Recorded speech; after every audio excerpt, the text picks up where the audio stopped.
não, o problema do canabidiol, evidentemente, há muitos casos que melhoram, isso não tem a menor dúvida. O problema é que ele tem que ser tratado como outro remédio qualquer, como outra droga química qualquer, entendeu? Então, é preciso que se façam testes com um número grande de pacientes para ver quais são os tipos de epilepsia que respondem, quais são as doses que devem ser dadas, porque todo medicamento que tem um efeito farmacológico tem também efeitos colaterais. Você toma um remédio para alergia e fica com sono. Então, todos os remédios têm algum efeito colateral. Então, isso tudo precisa ser estudado. E o canabidiol virou assim uma panaceia, isso é que é a verdade. Então, é recomendado para tudo, para qualquer idade e para qualquer doença. E não é assim que a coisa funciona. Então, há pouco tempo houve um congresso médico, quer dizer, um simpósio sobre o canabidiol. Eu nunca vi um simpósio sobre o Rivotril ou um simpósio sobre o Lexotan, entendeu? Então, ele tem que ser tratado como qualquer outra droga química que age no sistema nervoso, e você tem que estudar quais são os grupos que melhoram, quais são as doenças, quais são que dose deve ser dada, fazer uma coisa mais científica. Então, essa campanha assim, muito emocional acaba prejudicando o uso do remédio, entendeu? Que eu acho que, sem dúvida, vai ajudar muita gente. Há uma parte do cérebro ainda que não se sabe nada, ou que se sabe muito pouco? Não, por exemplo, o lobo frontal, ou mesmo a memória, a gente ainda tem muita coisa para aprender, né? Porque entra muita química também, né? Muitos neurotransmissores que a gente chama, né? E esse desequilíbrio químico é que ainda não está inteiramente descoberto, não está inteiramente compreendido, né? Então, você tem doenças como a esquizofrenia, a própria epilepsia, tem muita coisa ainda para ser desvendada e para ser estudada. Mas eu acho que vai ser num ritmo cada vez mais rápido daqui para frente, porque a ciência vai num galope e a gente vê nas pequenas coisas, até nos equipamentos que a gente usa, daqui 6 meses está obsoleto, já vem um novo, e a medicina está andando muito rápida nesse sentido. Mas eu acho que as descobertas serão cada vez mais na área da química, da bioquímica, como agora, com o canabidiol, como é que ele funciona, quais são as doenças que ele... Então, isso vai ajudando a entender o mecanismo e a tratar muitas coisas. Quando a gente começa a falhar a memória, alguns médicos receitam Cognitex, um nome parecido com esse. Existe remédio para a memória? É aquilo que eu estava dizendo, quer dizer, a memória é outro dessas funções que depende também da química, né?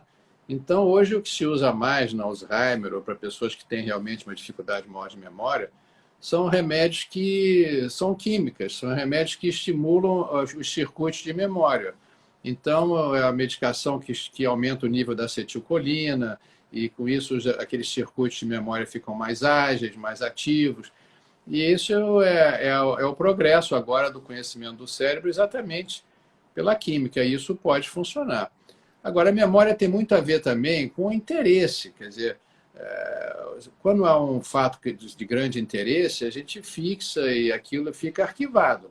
Agora, onde você botou a chave, onde você deixou outra coisa, você está pensando em um problema, está pensando em alguma coisa que te interessa, aquilo é despejado.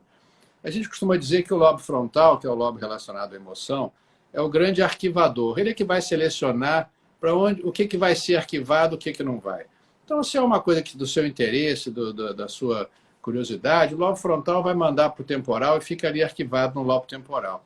Mas se é uma coisa do cotidiano, ele vai simplesmente deixar aquilo ali por alguns dias e vai deletar depois e não vai ficar sobrecarregando a sua memória.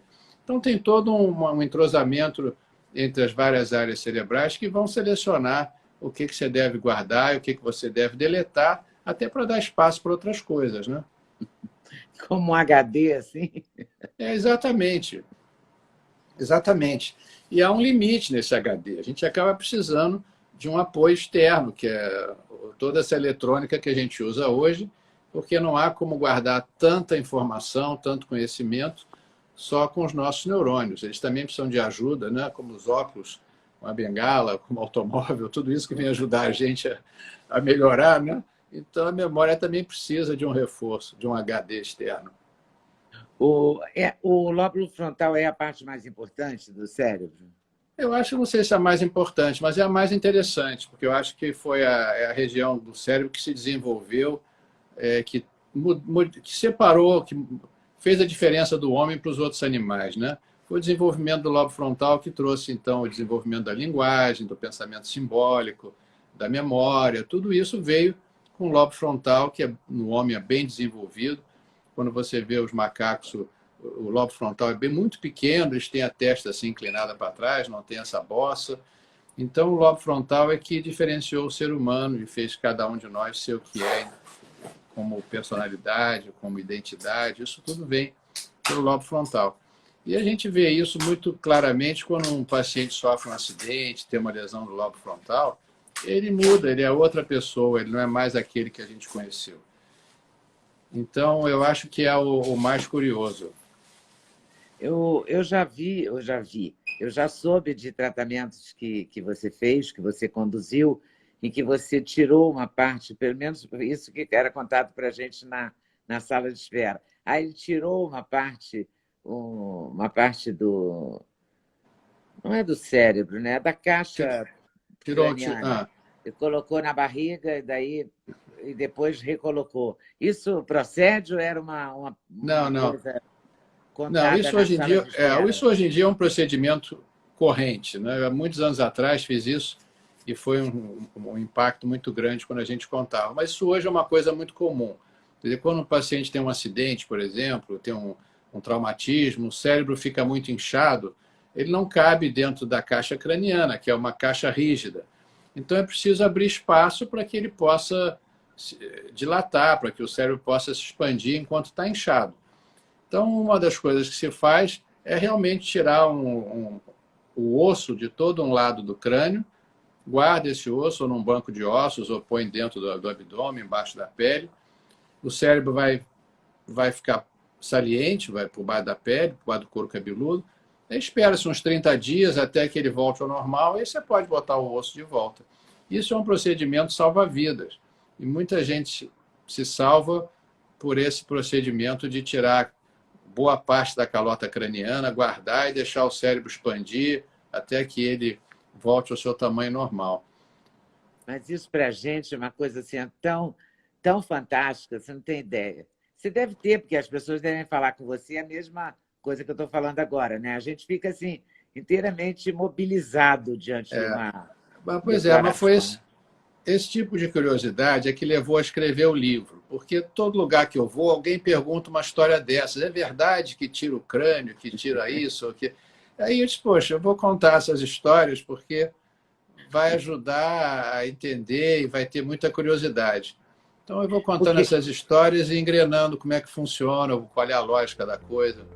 Gostou do corte que você acabou de ver? Vale a pena conferir com certeza, né? Então vai conferir muitos outros cortes no canal de cortes Leda Nagli. É claro que a entrevista completa você vai conferir no YouTube Leda Nagli, canal Leda Nagli do YouTube, você não pode perder de jeito nenhum. Valeu, tô te esperando, hein? Vem nessa!